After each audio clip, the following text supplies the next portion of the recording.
Hello အားလုံးပဲမင်္ဂလာပါဒီနေ့ကတော့ Central London မှာ15ပေါင်နဲ့စပင်သွားညက်မှာဖြစ်ပါတယ်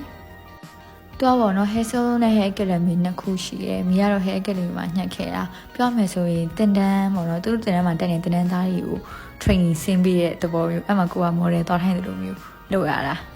။ပုံမှန်ဆိုရင် model ထိုင်လို့ရှိရင်တော့ကိုကပတ်စံရပါပေါ့ဒါပေမဲ့ဒီမှာတော့မဟုတ်ပါဘူးသူတို့ပတ်စံပေးရပါ။ဒါပေမဲ့သပင်ပုံစံကိုတော့ကိုကြိုက်တဲ့ပုံစံကိုညှက်ခိုင်းလို့ရပါတယ်။ဒါပေမဲ့ညှက်တာတော့အရင်ကြာရပေါ့နော်3နာရီလောက်ကြာရဟုတ်လို့ဆိုဆရာမလာကြည့်လိုက်သူတို့ကညှက်ပြလိုက်နဲ့မဟုတ်လို့အဲ့လောက်ကြာပါပါ။ဒါတော့ final result လေးပဲဖြစ်ပါတယ်။ကြာပေမဲ့လည်းဒီဈေးနဲ့ဒီစတိုင်ရခဲ့လို့